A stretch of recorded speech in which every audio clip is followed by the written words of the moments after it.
Hello, everybody. My name is Alex Castillejos here in Just Be Blessed. I just want to invite you to hang out with us here. Today's Tuesday, and sounds kind of very nice. Tuesdays of testimonies, but let me tell you, tonight it's gonna be I'm so excited because one of my good friends and our good brothers in Christ is here hanging out with me here in Just Be Blessed, and he's gonna be sharing his testimonies. And that's right, it's Scott Meyer from Little Life Studios Ministries, and maybe a lot of people that you guys know, maybe you guys don't know his testimony. And let me tell you, he was in Hollywood and all the stuff, but like I say, here in Just Be Blessed, we just hang out, we sit down and we relax. It's kind of casual, and we want to just invite people and just to share the story, you know. And let me tell you, this video, this is live here in Facebook. Let me tell you, anything can happen when you go live, but this video is going to be in YouTube next week. So later on, I'm going to share with you guys our YouTube channel, Just Be Blessed in YouTube.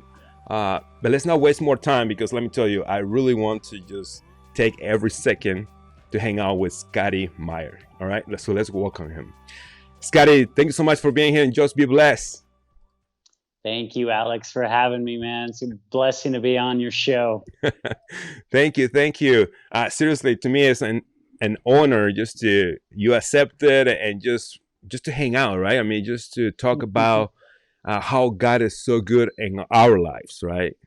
That's right. And some part of one of my favorite things to do is to hear the stories of how God really got to people's hearts. And, you know, I think I can only imagine in heaven, that's what we're going to be doing all the time, is running around going, yeah, what'd you do on earth, man? Like, you know, tell me how God, you know, won your heart.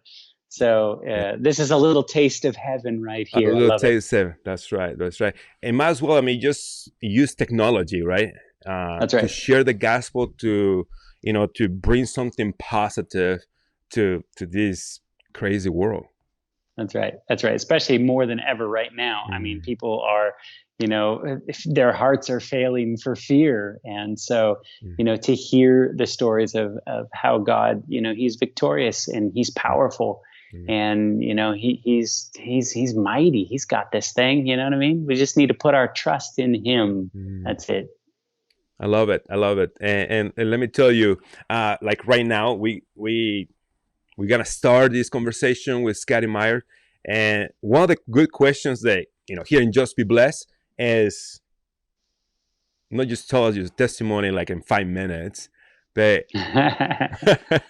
keep it short. I know, right? So we just take the time. We're having a good time. And some questions. How was the beginning? I mean, how was family growing up? I mean, brothers and sisters. Do you grow up in a Christian home? You know, something like that. You know, tell the story. I did. In fact, my childhood was almost like this picture-perfect childhood.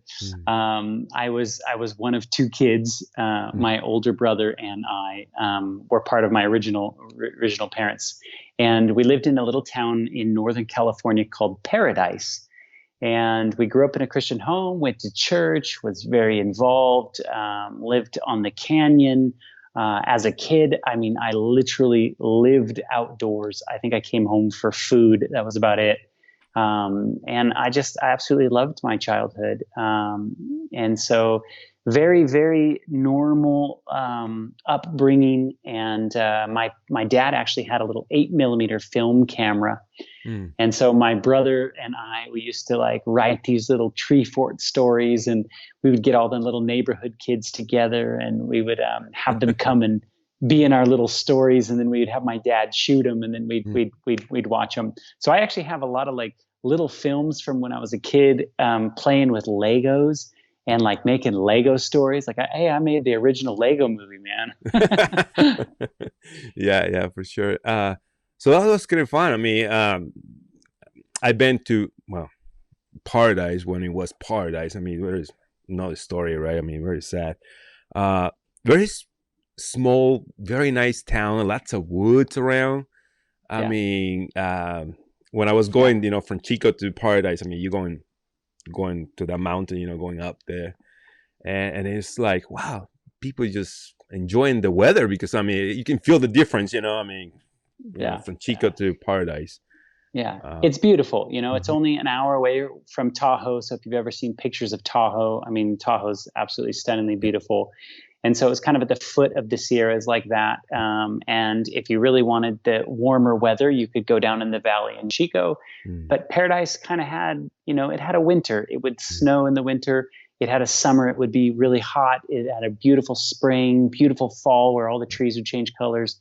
And so it was really like a beautiful place to actually grow up, and the church was very strong that we went to.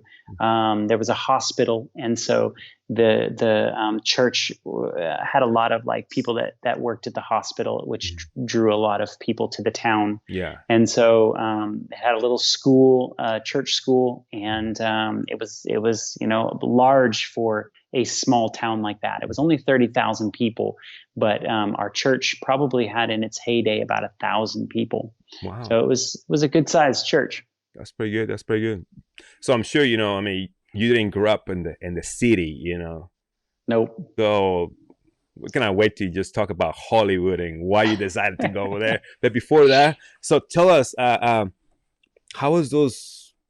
How were those teenagers years? Sometimes it can be a little tough. Sure, Being a sure. Christian, I mean, sometimes you go to church, but I mean, because your parents tell you. Yeah. So, I grew up in a conservative home. My father was really a big proponent on not watching movies and television. Wow. So we had a TV, but we didn't really watch it ever. I mean, we would literally do sports. My parents had a boat, and so we did a lot of water skiing in the summers. Did a lot of snow skiing in the winters. A lot of like sort of solo sports, rock climbing. So I just fell in love with outdoors. I was not a city boy, if you would. I was more into that kind of thing. Yeah. My older brother, he was a very kind of artistic type of person, Mm. and he really got into making little movies. And when video cameras came into like the public and started being readily available to a lot of people, my brother started making films with all of his high school kids, and they would get more and more complex. And but for most of the films and things that we would make, they were very innocent. They were not evil or bad, or just Yeah. didn't have like terrible things in them. Looking back on it, they were pretty innocent projects. Yeah. Maybe But just for like captivate the moment. It's just to yeah, yeah. I mean, we would do fun things. Like my brother one time wanted to blow up a car, and so they got all their cameras, and they went to the fire department and they asked for a Tommy. permit. Yeah, they asked for a permit to burn a car, and the lady at the front desk said, I don't know how to, why would you want to burn a car? So she wrote him a permit to burn leaves, but on the permit she wrote that they could burn a car. Mm. So when they went out there, they rigged the whole car with explosives, and they had all those cameras rolling and everything. It was a really beautiful day, and they were like, okay, ready, action, boom, and the whole car blew up and everything. And then they went to go put the car out, and they actually couldn't get the car out of fire. And so all of a sudden the fire truck started coming down the hill, and they had to spray some special foam on it, which is super expensive. And it's Wow. expensive if a fireman has to come out to your house. So, Oh, I'm sure. but they held up the permit, and they were like, hey, we have a permit to do this. And they actually, they took them to court, but they actually won the court case because they had that permit. Wow. But so by the time we got to college, Mm-hmm. I was really, like I was an innocent kid. I was a good kid. Like Yeah. I didn't drink, I didn't party, I didn't hang out with bad kids. I was a church going boy, very active, involved in my youth group. Yeah. And my teenage years, I was pretty easy on my parents, let me tell you. Oh, nice. So the But question. when Yeah, go okay, ahead. go ahead. When I got to college, different story. Yeah, I know. But the question I have in those years before college, before growing up, it was God in your life in that time. I mean, that you can remember, like, what, I was 14 years old and I went to, and I get up in the morning, get in my Bible, or it was just like, it was pretty good, what they said, but me hang out with Yeah. my friends. Yeah. So my dad was very big on us reading the Bible.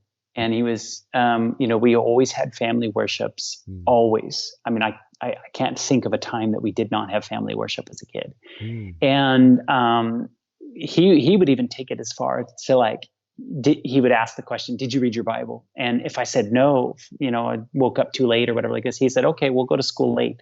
You need to read your Bible.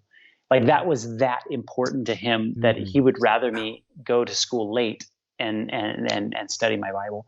So I had Mm. a lot of knowledge in my head Mhm. about the Bible, about different things. And like I said, I was actively involved in church. So, Yeah. leading out in youth group type Mm. settings and stuff.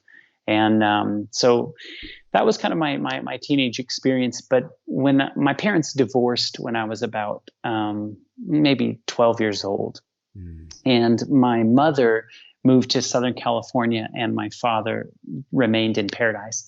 And my dad ended up remarrying fairly quickly. And so I still kind of had this conservative environment with my dad's house. But my mom actually completely left the church. And when we would go and visit my mom's house, it was basically do whatever you want.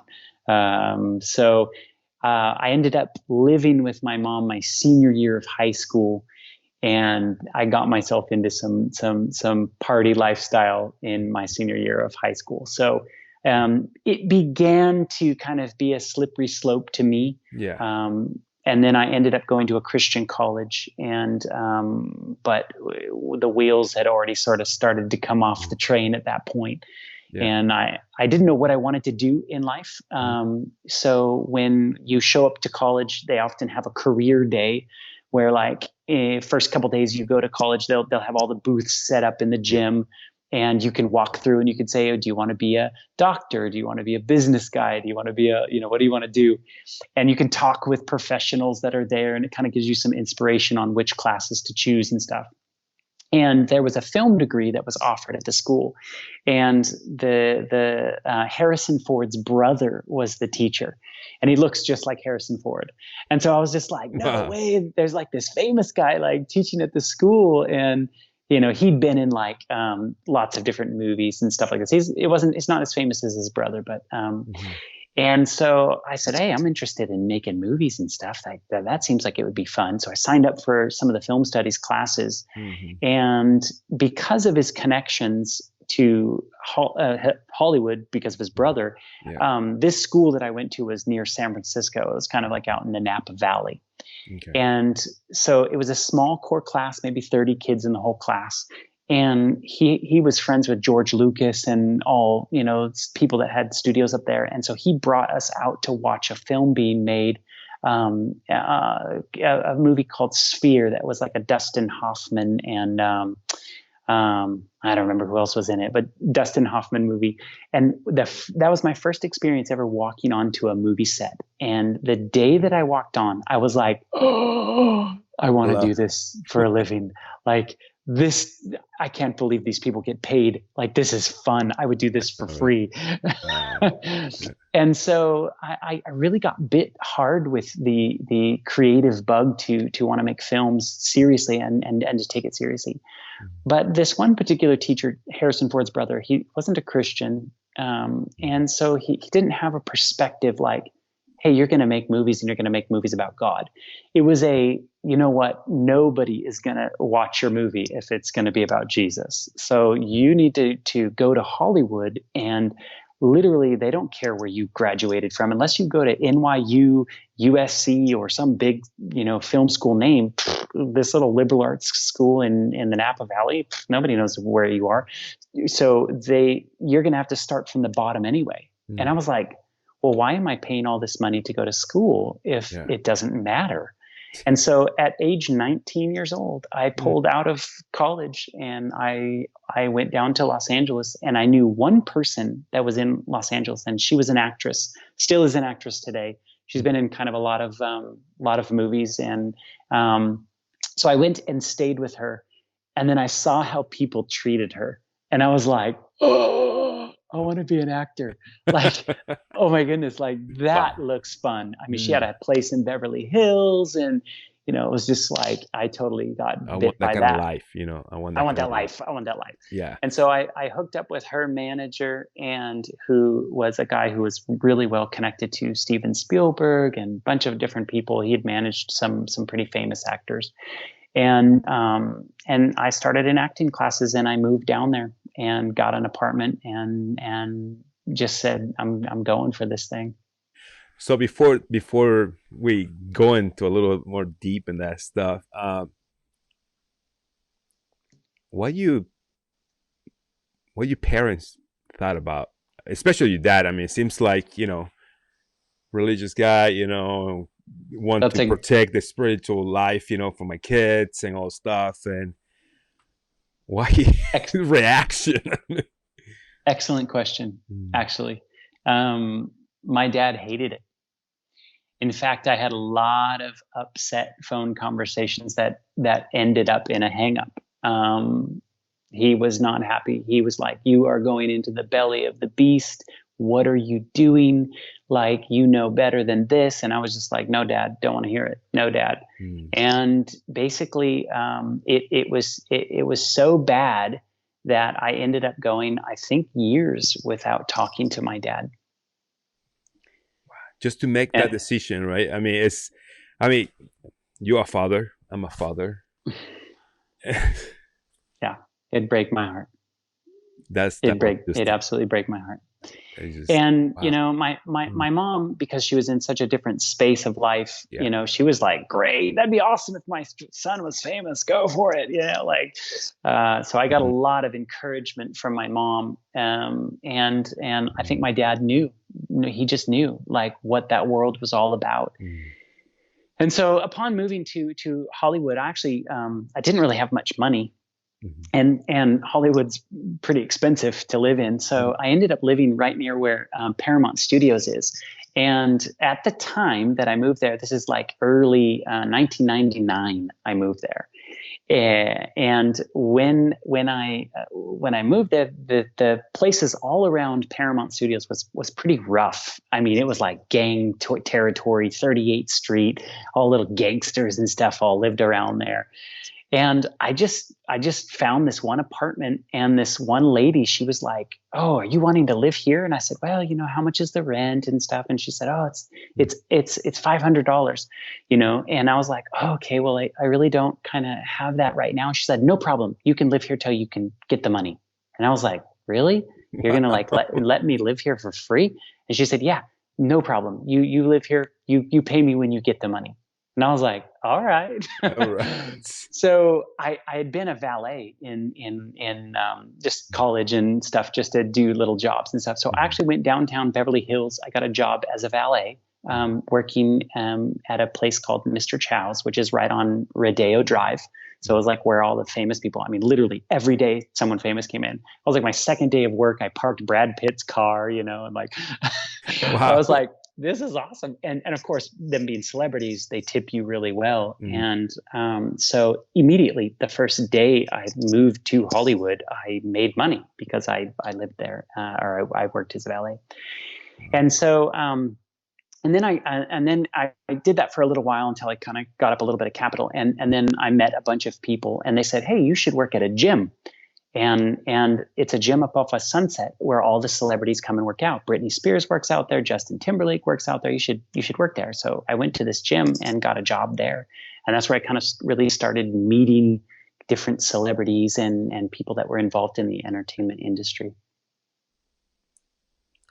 Wow. Okay. All right. So after you were hanging on the gym, it seems like you meet some manager or something to ask you, say, "Hey, would you like to be a singer?" Something like So that. yeah, so I actually when they Well, they asked me what. before that, I don't know. It's the right question to ask. Something went wrong in Hollywood, or maybe after. I think it was after the singing, all the stuff, right? That Yeah. was after. Yeah. Let's go. Yeah. Sorry. So anyway, I started working at this gym, and of course you meet all these industry people and you see them on a daily basis, so you kind of get to know people. And I got to know a particular photographer named David LaChapelle, who shoots for big magazines, and he's actually made a couple of films and stuff. But he's kind of like a Hollywood person. Models and things know who he is. And so one day he came up to me and he was like, "Hey, Scotty, I'm doing this shoot, and you kind of look like Justin Timberlake," because I had long curly hair at the time. And he goes, come meet me at this address, and we'll do the shoot. So I don't know what he's asking me to do. I'm just like, okay, fine, sure. So I show up the next day, and it was like a huge shoot. I mean, like super professional. There was crews there from Germany. I mean, this was like a big ordeal. This was not a like, let me pull out my camera and shoot you. This was like literally huge. And so they told me that this is going to be like sort of a day in the life of somebody who's famous, moving to Hollywood, starting out in auditions, getting acting classes, getting a part, and then becoming famous, and then learning making tons of money, partying, and then getting old. And so they had all these different scenes, and they were selling clothing and stuff like that. And so it was going to be in the center of a magazine, and this particular magazine was called Maxim magazine. That was kind of a men's magazine, but it was not the one with all the girls in it. It was like a fashion magazine that they were trying to do, and it was on the stands for 6 months, which is very unique for a magazine. Usually it's on the stands for only 1 month. Okay. And so because of this one shoot, it got me a ton of work out of that. Wow. I think I have the picture about it. Oh, no. So it is. Okay. I think it's that one. We'll see how it goes. There you go. Is that one? So this is, yeah. If you want, do you have all the other ones too? Yeah, I have the one is before that one. So yeah, so this is what it's typically like at an audition. And so all of us are auditioning here. You have a producer here on the very far left of the thing. He's taking a photo, and I'm standing there in the yellow pants right there. This is very typical of what my life was like every day. And I'm holding my headshot in there and stuff like that. So once we got chosen, they whittled us down until they chose us to be in this particular boy band. You can go to the next one if you want. This is us actually starting to make it famous, and that's me in the front. It's very interesting. I'm wearing a shirt. When the wardrobe gave me this shirt, it was a picture of Jesus Christ with a crown of thorns around his head.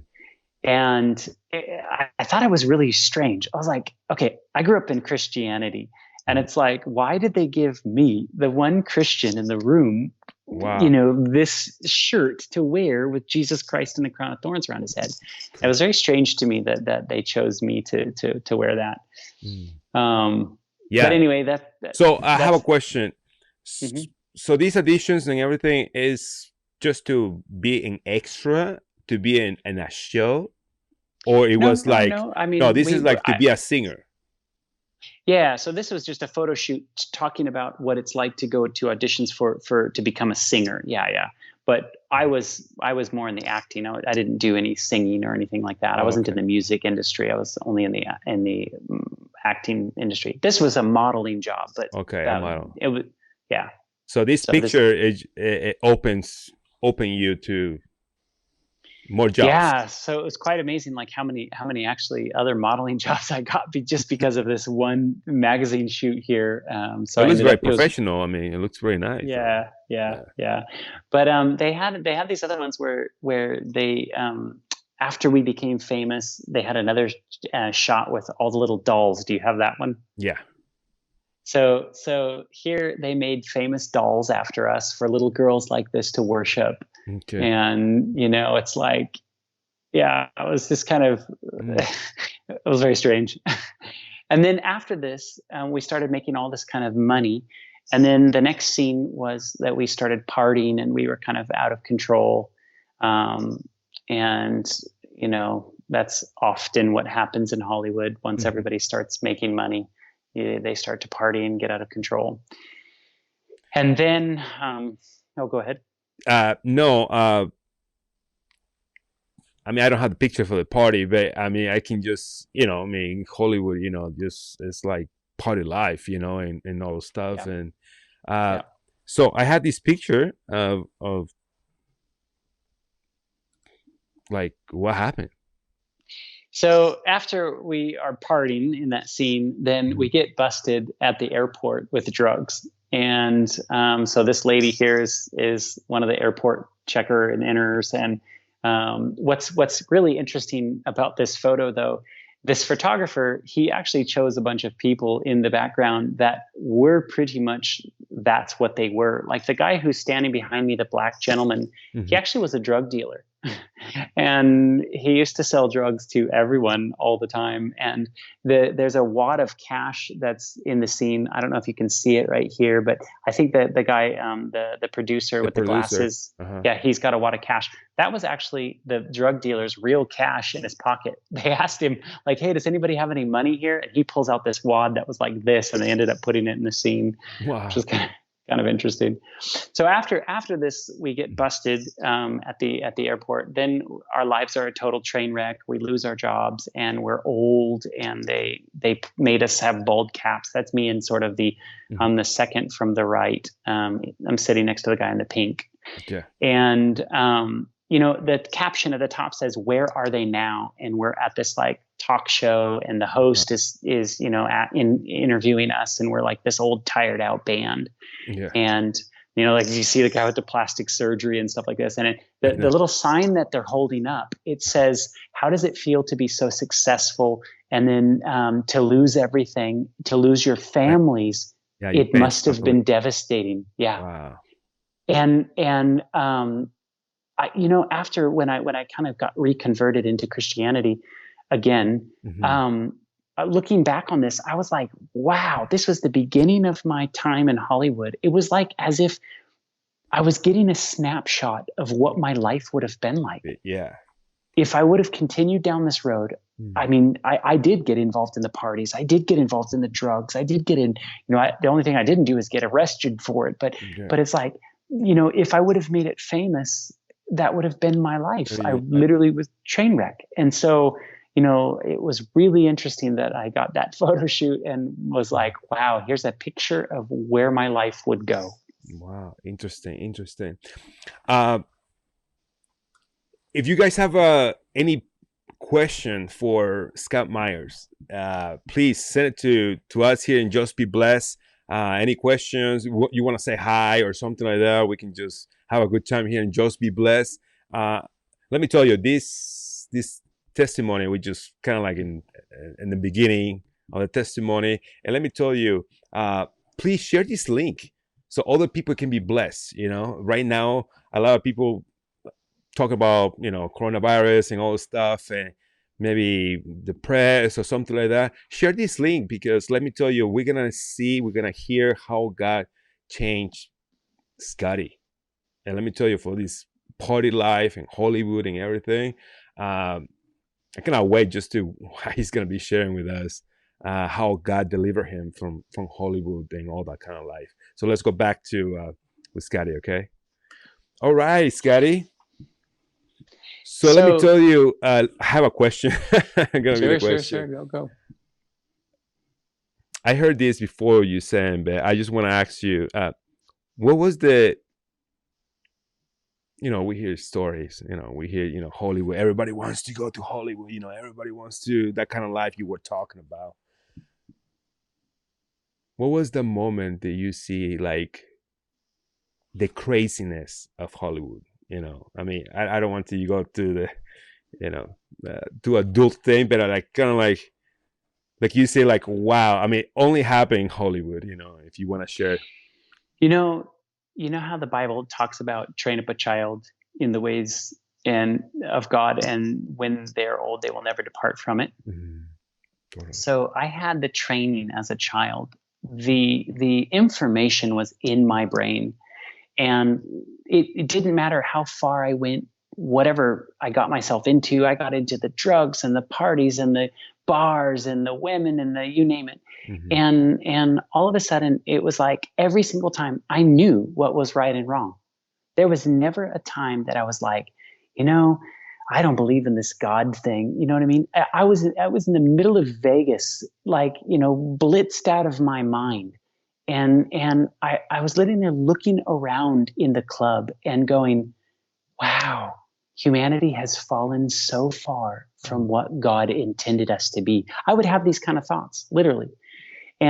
But what was even crazier was it was like, I would just like, be like, whatever. And then I would go about my daily life. I didn't take it seriously, but I had those thoughts. Wow. And if you would have asked me about God, I would have told you exactly, what I believe. Oh yeah, he's like this and like this. And, this is the truth and da da da da da. But I had no application of it. I did not fall in love with it with my heart. And so I was just floating around. And I'll tell you what, you chase everything to try to make you happy. I chased drugs. I chased women. I chased money. I chased the career. I chased, you name it, I chased it. And at the end of every single road, I found broken road, broken road, broken road. And, I was a happy kid. And when I was young growing up, I mean, I felt great in my life. And it's like, the more and more I got involved in this whole party lifestyle, the more and more I said, this is not what living is all about. This feels terrible. People are selfish. I hated the acting business because it was just like, it just drew a lot of narcissistic people that were like, oh, look how beautiful I am. Look at the cars I drive. Look at the clothes I wear. And I was like, I don't want to be like that. And so I lived in the fast lane party lifestyle for about 6 years.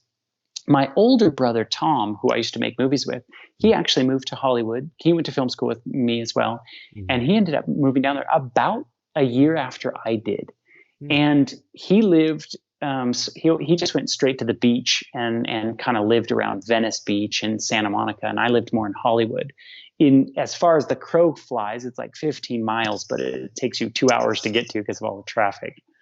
So I never really saw my brother. I saw him like once or twice a month, or once or twice a year. Wow. And he got involved in television, and he started working with a company do you remember this show called Survivor? Yes. Yeah. So he started working with a company that kind of made a kid's version of that for this Discovery Channel called Endurance. And it was like a kid survivor. And then that company went on to make Biggest Loser. Have you heard of Biggest Loser? Yeah. Biggest Loser. Yeah. Beauty. I think I watched Geek. maybe like the first 3 seasons or something. Okay. Nice. It's kind of funny, right? I mean, you're watching those shows and you're eating, right? Right. It's amazing to watch somebody come in there with their 500 pounds and they leave 175 pounds. I mean, it's really, truly amazing to watch somebody transform like that. But anyway, my brother worked in television, and I was just sick and tired of the whole Hollywood fake lifestyle.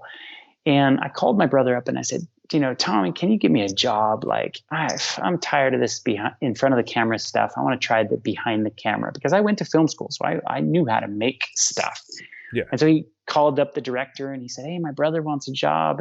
And so like real quick, I got put on a show and started out as a cameraman, and then sort of worked my way up through the ranks. So I worked on Biggest Loser, a lot of reality television, and but the same sort of thing, like just, what I thought I was getting away from that party lifestyle, all the crews get involved in that kind of stuff, and they're all partying and, hanging out like that too. And so I didn't get away from that lifestyle. I just traded one for another. And I lived that way for a couple of years. And then my brother, he's always been one grade ahead of me in school, and his 10-year high school reunion came up at the little Christian academy that we went to in Northern California. And so he called me up and he said, hey, Scotty, man, you want to come to my high school reunion? And I was like, no, I'm not going to go around a bunch of Christians, and I don't really feel like doing that. Forget it. Not for me. And he said, no, it'll be fun. We'll make it like a brotherly trip. We'll go back up to Paradise, and, it'll be like this good old times. My parents had moved away from Paradise, so I didn't really have any connection with Paradise after college. And so, and this had been about 10 years since I'd been there. So he convinced me to go, and we drove up to Northern California. And as we kind of took the long trek up the 5, and we started going by Sacramento and started going up into the mountains, was like all these memories of being a kid started flooding back into my mind We're talking about and 10 going, years of, crazy yeah, life, working and, all yeah, these. yeah, flying all over the world and, living the high life, right? The city life.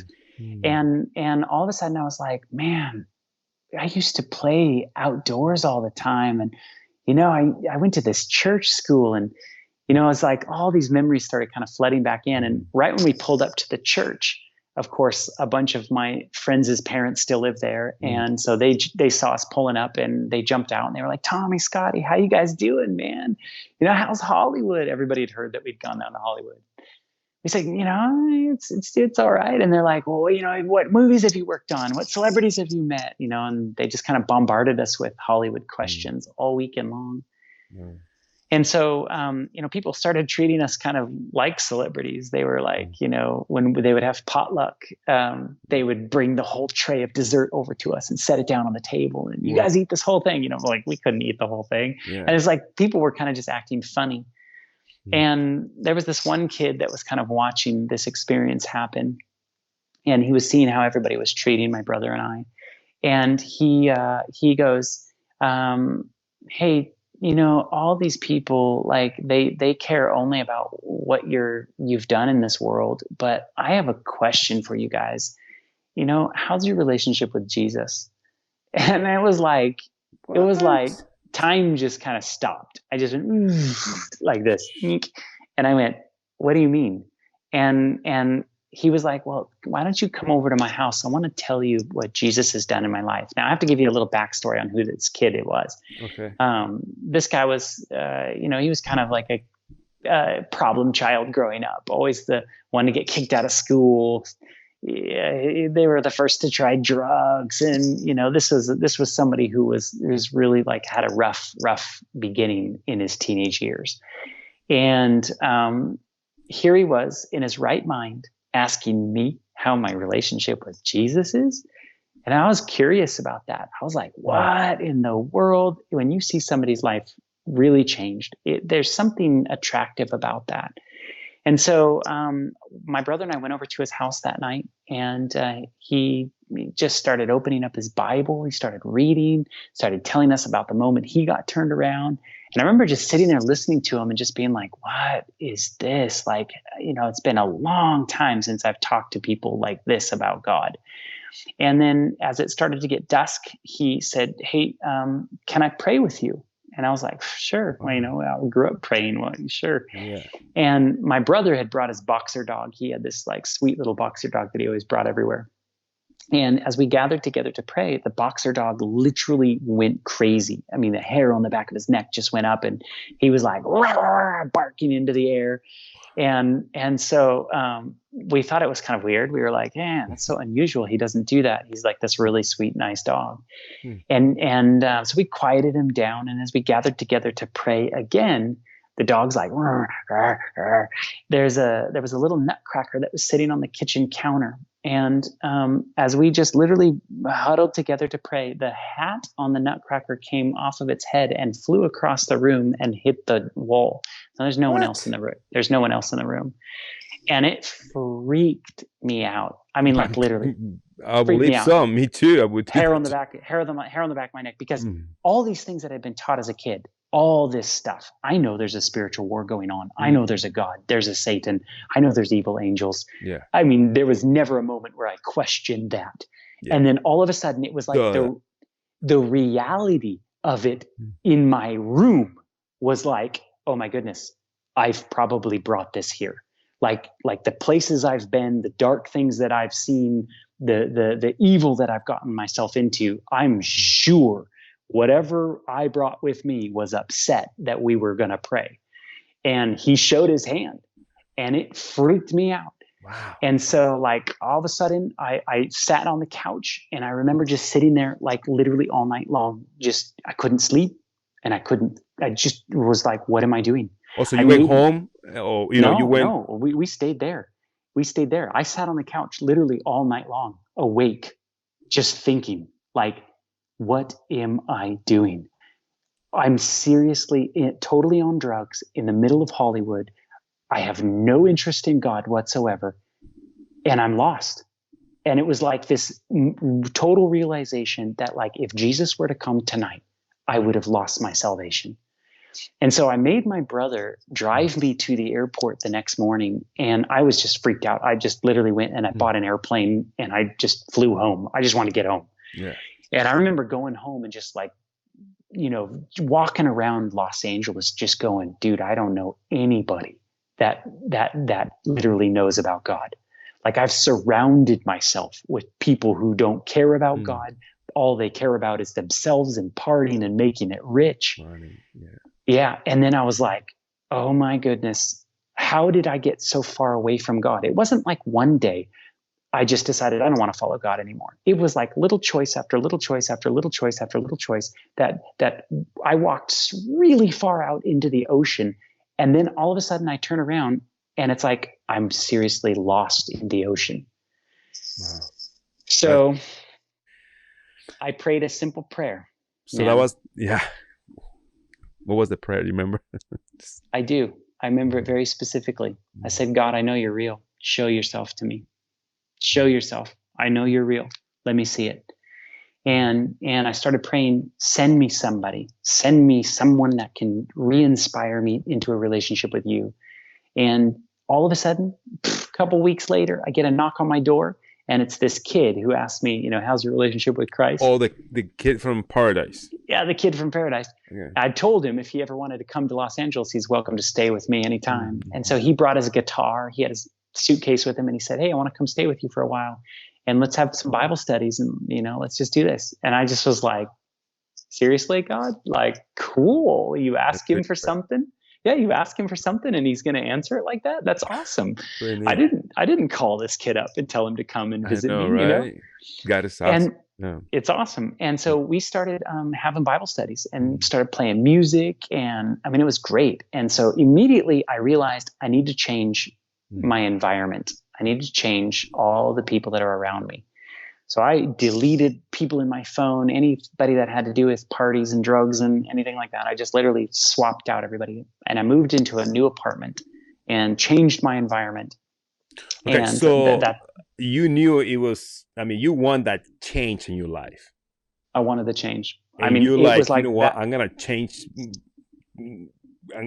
where I live, a different house, different. That's a big decision. Yeah. Well, I have an addictive personality, and I realized something about myself over the years. If you really want to overcome something, sometimes you have to really make drastic measures. And so yeah, I realized I had gotten myself into trouble, and all of a sudden to make the change, I have to make some serious changes. Yeah. And so he came in, started having Bible studies with me, and it was really great. But, the devil's watching us transform as well. And so he was like, this kid's mine. And so he moved 2 drug dealers into the apartment that was below us. And we started kind of like, just being in the apartment below us. We would see them in the halls and stuff and say, hey, how's it going? And we started becoming friends with them. And then my friend, who I was having Bible studies with, started going over to their house and having religious talks with them. Okay. I mean, it was like, super awesome at first. It was like these guys would seriously entertain conversations about God, and we would be over there telling them all these serious truths. And my friend would be like, tell them about different spiritual truths, and they'd be like making the drug piles on the table, and he's like telling them about the 3 angels message and stuff. Wow. So it's pretty amazing. And but my friend started coming home later and later at night, and then all of a sudden the drugs started coming back into my house. And then before I knew it, we were trying to do drugs and actually read the Bible, which was totally insane. You cannot understand things that are spiritually discerned. Yeah. The Holy Spirit is the one that makes sense of what you're reading in the Bible. And if you think you can understand the Bible when you're intoxicating your mind like that, you can't. Yeah. And so I was losing my grip on God again. And I was like, God, I'm sinking like Peter. Please help me. Like, if I lose my grip on you again, I don't know if I'll find you again. And so that's true, though. I prayed that prayer, and God answered the prayer, and he sent me an angel in the form of a woman. Oh yeah, that story about your wife now. Yeah. So she actually came to visit. She was going to Loma Linda University, Okay. and which is about an hour or two away from Los Angeles. Mhm. And so she was also from Paradise, and she was friends with this kid who I was having Bible studies with. So she came out to visit him, and we reconnected because I was from Paradise as well. And we started dating, and then I would go out to Loma Linda and go to church like a good little church boy. And then I would go out to Hollywood and I'd party like a rock star. And then I'd go out to church out in Loma Linda, and then I would go out to Hollywood and party like a rock star. And finally I was like, God, I know you can change my heart. I know you can. You are a God of answered prayers. You've answered tons of mine. Then change who I am. Change my heart, change my addictions, change this crazy lifestyle I've gotten Because we myself cannot do into. ourselves, man. I mean, seriously, we can We try, can't. try, We try, can't. and we're thinking like, oh, I'm so smart. I mean, this is the last time, and it's never Yeah. gonna be the last time. Yeah. And I'll tell you what, Alex, Mhm. I drove out to my then girlfriend's house at the time and knocked on a door at 6 o'clock in the morning after doing drugs all night. And I said, this is what I'm into. I'm into this and this and this. And, I've gotten myself addicted to this and this and this. Mhm. And I don't know if you want to be with me, but I know God can change me. And from this day forward, I've been sober. Wow. 2 hands up, right? That's right. So wow. God can do it. Mm, And man. my relationship with my wife continued. Obviously, we're now married and have 2 beautiful children. Great job. And so, God has given me so much more than I could ever ask for. And I feel like I wasted away the best moments of my life, the 20 to 30, on myself. And I was selfish, and I was, I knew the truth and I denied it anyway. But I'll tell you what, God is so patient with us. He's so patient with us. When I came back into a relationship with him, it was really how gentle he loved me back into a relationship that made me want to stay there and overcome some of these things. It's not awesome that when we go through the life of sin and we know how deep we went, and when we go back to God, or when he's accept us, he doesn't tell us like, oh, do you see, I forgive you because blah blah blah blah, or condemn you or something. It's That's just the grace, when you That's right. taste That's right. God's grace. That's right. It's like you don't want to open your eyes and look at him, kind of like be a servant. Right. The grace is there to transform our hearts. That's what it's there for. When we trample on that grace time and time again, and we say, oh, we know we have a loving and forgiving God, so I'm going to go do whatever I want. Now we have a different problem. We have a just defiant, I'm going to now abuse your grace, and it becomes cheap grace. But grace in its real proper context is really meant to win your heart back to God. And, all of us have sinned. All of us have fallen short of the glory of God. We have all gotten ourselves into, even people that I talk to that go, I don't have that kind of crazy testimony. Yeah, but you know what? In your own way, every one of us has walked away from God. And at some point, that's why we need a savior. At some point, God is there to win us back into a relationship with him. And that to me is grace. And he showed me an abundant amount of grace. Where my sin was, God's grace was that much more. And so, I really just fell in love with God at that point. And I said, God, what do you want from me? What do you want? I literally, I've trained myself how to make films and work with a camera. What do you want me to do? Do you want me to work in ministry, doing something? And I started praying a prayer. God, I'll do whatever you ask me to do. If you've ever prayed that prayer, no, right? It's a dangerous prayer, because he's going to answer you. Yeah, he's going to answer you. Be ready. Yep. Be ready to accept it, because you ask him for it. That's right. And all of a sudden, my phone rang, and I got a call from a youth pastor up in Paradise. And he said, "Hey, I got this really crazy hairball idea." He knew that my brother and I had worked in Hollywood. And he said, "I want to do this youth rally, and I want to like make it like this Hollywood theme. And you could show a movie and talk about God." And at the But he time, knew that you get out of Hollywood yet or not yet? I hadn't left yet. So I was But still, he didn't know anything about that you were kind of close to God or something like that? no. He knew that I was as transformed my heart because Okay. my girlfriend's parents still went to the church up there. Okay. So Okay. so he knew that I was having this change of heart, obviously through my girlfriend's relationship and that word getting back there. Okay. And I was a big movie fan. I mean, I loved movies. Like I would have never said anything negative about a movie ever, Yeah, right. like because I was a big collector of them. I loved them. I watched everything. You know the actors, you know who is the writer, who's Oh the man, yeah. director. I would watch certain movies 20 times just to learn the lighting, the acting, the whatever. I could quote you huge chunks of movies. Wow. And so I really sat down and I prayed and I said, "Okay, Lord, is this you asking me to do something for you? Mm-hmm. And if it is, I'm willing. What do you want me to say?" Mm-hmm. And I just literally had this moment where I said, "I don't know what to say. I don't feel comfortable standing in front of a church telling them my religious ideas." and I'm barely, coming back into the church. And so I really said, "God, show me what you want to say." And I popped in a movie that I was collecting. It was a movie from the early 2000s called Fight Club. And it was with Brad Pitt and Edward Norton. And in the middle of the movie, there was this like real emotional scene where Brad Pitt slaps Edward Norton and he says, "You have to consider the possibility that God does not like you. In all probability, God hates you. We don't need God. We're the children of the blank, blank, blank, and we don't need redemption. We don't need salvation. So be it. We're the children of the other side." And I literally paused it. Like one night I was watching that movie. I paused it and I just went, "Oh, how is it that he just told me that God doesn't like me? In fact, God hates me and that we don't need God." And I grew up in Christianity and I've seen this movie 20 times and I never saw this. Like I didn't remember.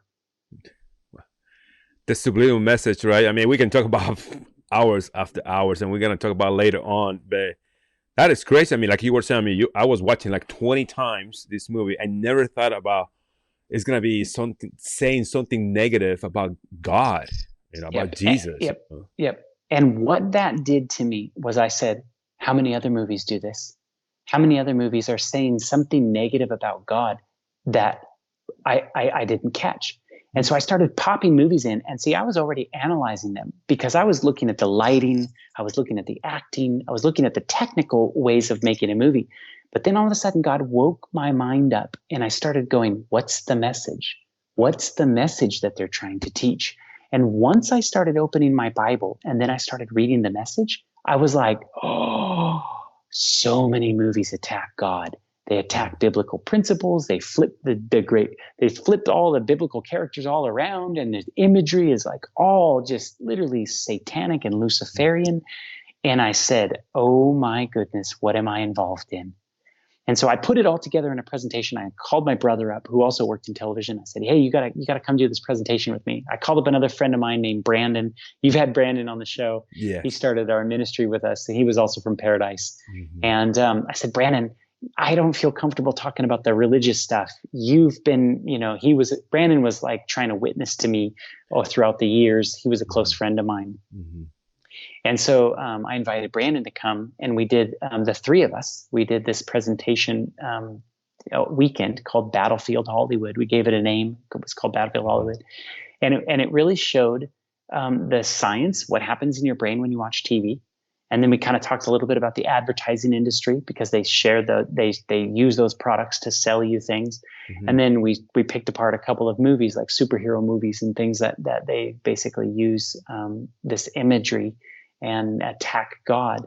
Mm-hmm. And we never intended to give this presentation twice. It was a one-time thing. The pastor just asked once. I wasn't going to start a ministry. It wasn't like, hey, I want to work in ministry my whole life. Yeah. And all of a sudden, different churches around the country started asking us to come and give this presentation, and we started traveling around, and then we formed a ministry, and here we are today with Little Light Studios. Oh yeah, look at this.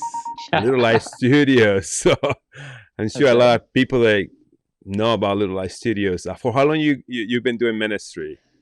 So that first talk that we did was in Mhm. 2007. And then That's in 2008, we spoke at a place called SoCal Camp Meeting, where they broadcast it around the world. And that kind of really blew us up. I mean, we started traveling around the world. wow. And then we started making videos about what we were talking about. And Mm. it just kind of took off from there.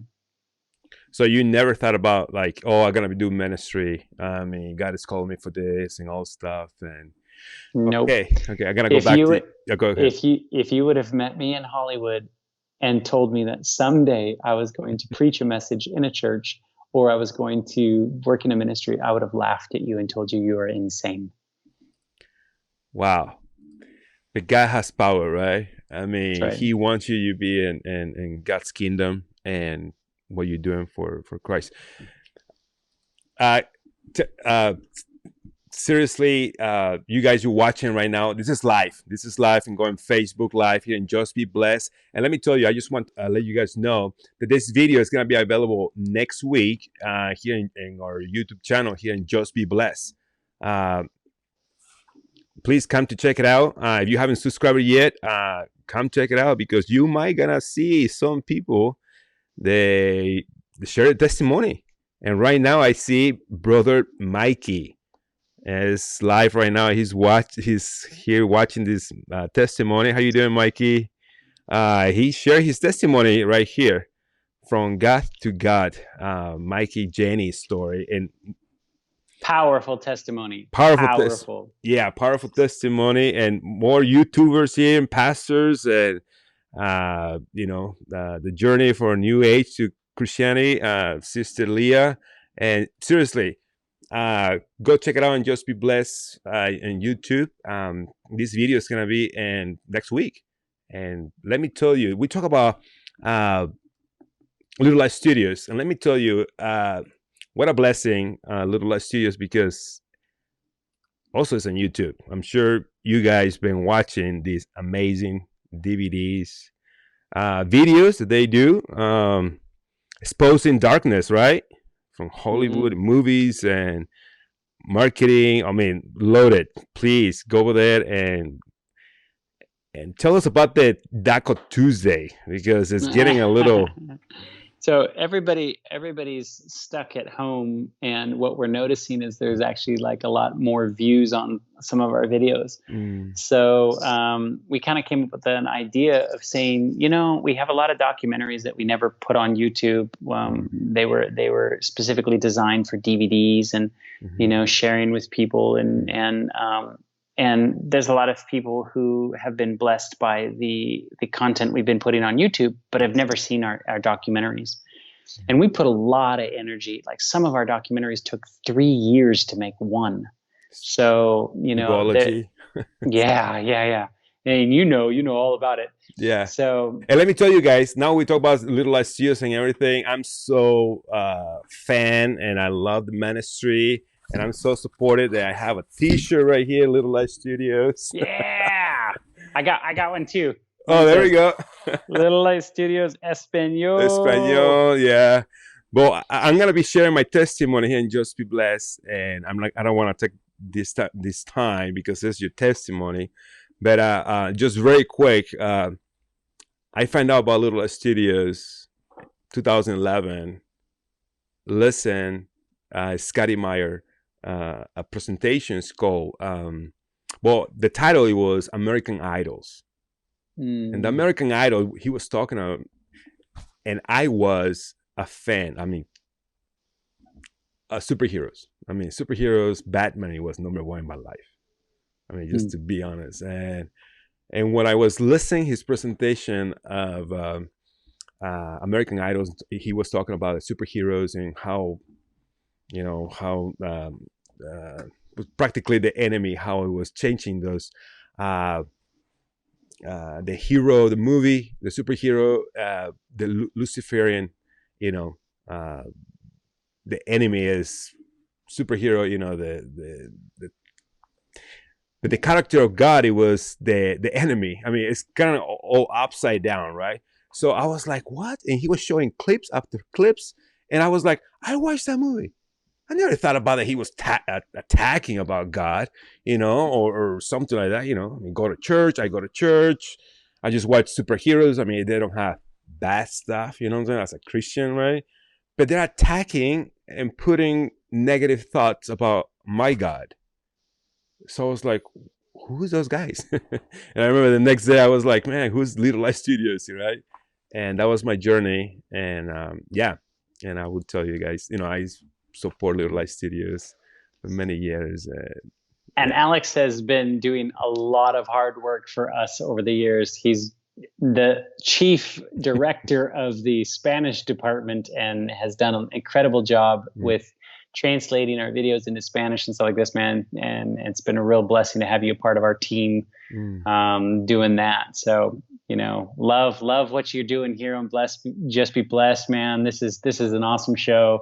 Thank you. And the thing is that, you know, I mean, as a bilingual, you know, I mean, my first language Spanish. So I was like, you know, this message of Little Light Studios, we need to bring it to the Spanish, you know. And I remember, you know, you guys shared a file and the file translating, you know, and stuff like that.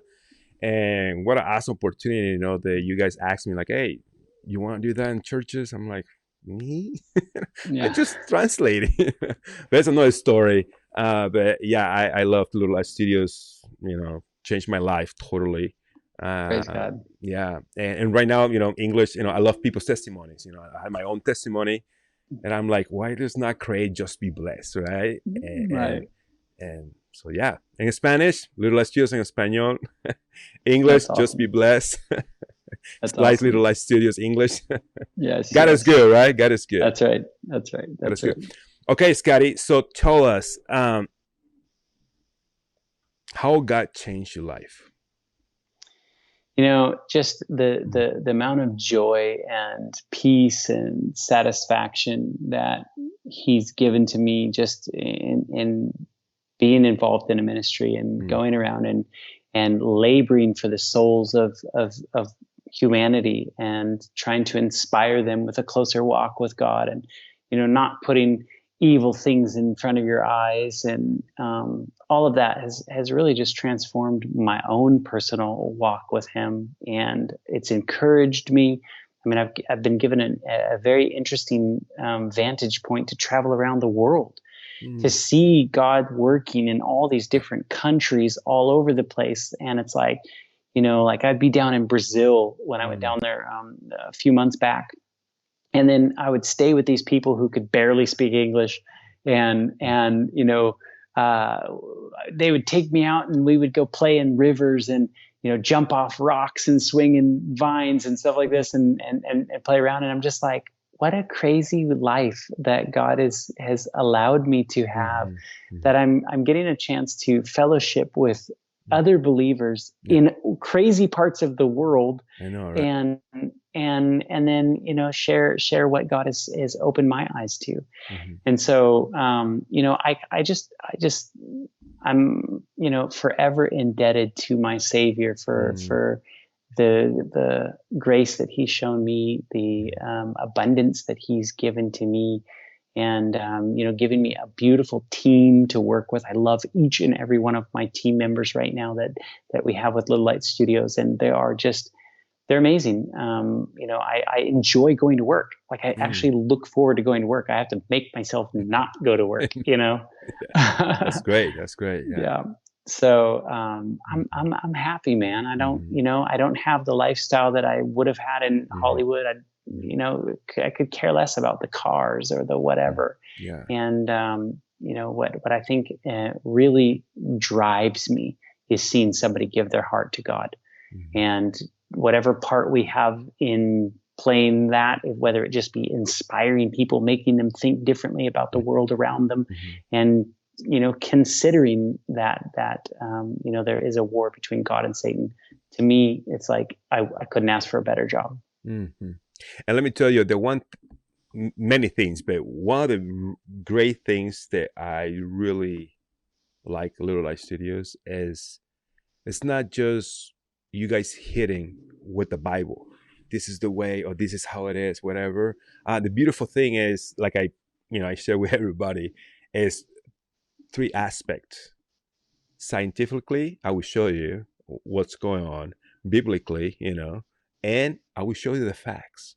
Yeah. Don't get don't get be mad at me. Kind of. I'm just Right. reading the book. I'm just Right. showing to you. You know what I'm saying? Right. Right. So that's the three things that is so powerful and unique of Little Light Studios. Yeah, we recently did a video just sort of on possession and different celebrities that invite spirits in to help them with their acting, and we came across a clip where there was a lady that was at an award show, and she was describing a scene that she did with Jack Nicholson, and she said two voices came out of him at the same time, two different, distinct voices. Wow. And when she was like confronting him with it, she was like, whoa, whoa, whoa, whoa. Well, why did two voices just come out of you? He looked at her and he said, well, I'm many different people sometimes, And it's like, when you hear that out of the horse's mouth yourself, that's not me saying that. I'm not the one saying these people are possessed. Mm-hmm. That's him and her saying that, you know what I mean? Right. So that was kind of the thought process that always went into our videos, is how do we share this information with putting the clips out that show you, but let them tell you, so that it's not us just making stuff up. Interesting. And let me tell you guys, can you imagine Scotty Myers? Oh, actually, no. There we go. You will not imagine this guy. He was in Hollywood, party time and doing all this stuff, and for 10 years, until guys say, you know what, son, I need you here in my kingdom to share the love and care, salvation, and show what's going on in media and movies, and how the enemy is, trying to just do anything so we can have salvation to Christ. Yeah. He wants to distract us and distract us from a relationship. The reality is, you can just observe this. If you're a big movie fan, any of you viewers that are watching this, if you go and watch like a 2-hour movie, you don't feel like pulling out your Bible and having a Bible study afterwards.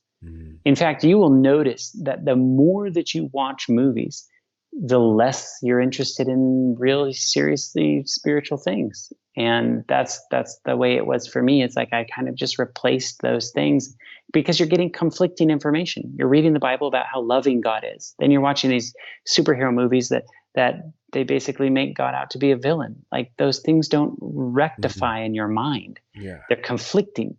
So that's where it's basically like, the closer you draw to Jesus, the more strangely the things of this world will grow strangely dim in the light of his glory and grace, Yeah. I know a lot of people that are watching this, your testimony right here, and Just Be Blessed. And I don't have too much time to go read all the comments, stuff like that. I mean, you're so welcome, to go there and make, answer or something like that. There's a lot of people. But I just want to say hello to Noah. Mikey, Jenny is here. Brett Butcher, I think. What's up, Brett? Yeah, he says, say hi to Scotty for me. Also, Jennifer Cancino, and she said that she found Little Light Studios through Brother Greg. Oh, cool. So and she has a question. So that's a very interesting question. So I'm gonna say, Scotty and all who work with him at Little Light Studios encourage my daughter and I to throw out our DVDs collection. We replace our films collection with their documentaries. Awesome. That right there is worth. I mean, I don't even care if I get paid. That's my payment right there. Right? When you hear people actually having a change because of some thing that they saw or whatever, even though we made something like that in our basement, it's pretty amazing. I mean, we live in a very exciting time right now, you can make a little tiny piece of media, put it on YouTube, and someone on the other side of the world can see that and then go, hey, you're right. I'm going to make a change and take God seriously. It's awesome. Yeah. Praise God, Jennifer. Thank you. Yeah, that's great. Okay, so the Chess is here. Thank you, Chess, for being here. TJI Diaz is a hi Little Light Studios family. That's very good. Hello. Somebody here from Brazil. Brazil. So Brazil. Viva Brazil. Obrigado. Right here. Somebody here says, nice, Brazil's here. So that's pretty good. Geraldo. Okay, somebody, Morisa, I don't know the last name, but thank you, Scotty, for sharing your testimony. It says Don L. He's watching from New York, so that's pretty good. Eric Pengel says, "Yep, the spirit world is very, very real." So he made the comment. Ruben Caro is a beautiful and powerful testimony. There's more, but yeah. Thank you for being here and just be blessed. But before this video is not finished yet, please share with us, Scotty, your Bible verse, your favorite Bible verse. I'm sure there are many, but can you share with us? It's hard to pick just one, but I love Deuteronomy 31 verse 6. Okay. And it says, be strong and of good courage. Fear not, nor be afraid of them. For the Lord your God, it is he that goes before you. He will not fail you, nor forsake you. I just think, we serve such a powerful God. He is always ready to help us out in our time of need. I mean, he's right there. He wants to be the God. He wants us to lean on him and hide behind him, abide in the shadow of the Almighty. And so I love that. And I had some experiences when I was in Hollywood that I cannot wait to get to heaven and actually ask God, you were there. I should have lost my life many times, and you were there. You spared my life. And when I have many experiences that I just want to go, Lord, you were so patient even when I was a baboon out of my mind. Yeah. You just had mercy on me. And so I can't wait to see my Savior's face and give him a hug and just tell him thank you. Wow. Thank you. That's very neat. Before this ending, what are your final thoughts of growing up in a Christian home, going to Hollywood, the desire to say, you know what, Dad, I'm not gonna listen to you. I'm gonna go to Hollywood. That's what I want. And then after all those 10 years, God answered you until it's time to say, you know what, honey, this is who I am. Yeah. And right now, Little Light Studios, please share with us your final thoughts. I think as a parent, it's interesting, like now that I'm at this vantage point, I see life totally different. And the second I started having children, it's like all of a sudden you have this realization about God that you didn't have before. This is how God views us. Kids are naturally, give me this, I want this, make me comfortable, do this, feed me, clean up after me, this and that, right? And they just want. That's what, just being a kid growing up is like. But that's how we treat God. I mean, we literally, God, give me this, help me do this, heal this, give me money, give me da-da-da-da. And so all of a sudden it's like, this has changed my way of how I interact with God, because I'm like, I don't like it when my kids do that to me. So it's like God wants us to ask him for things, but it's not the only thing I do. I praise God. Like, God, you are an awesome God. I just, what an awesome, powerful being you are. Thank you so much. I thank him a lot, and I just, it's really changed the way that I approach God. So I want to leave you with this one thought. There's no thing that you can get yourself into that God cannot get you out of. All he wants is an open heart. Doesn't matter what addiction you've gotten yourself into. Doesn't matter what kind of messed up situation you've gotten yourself into. If you literally go, God, here is my heart. Take it, mold it, do what you want with it. God will turn your life into something so beautiful, and he will use you to win other people.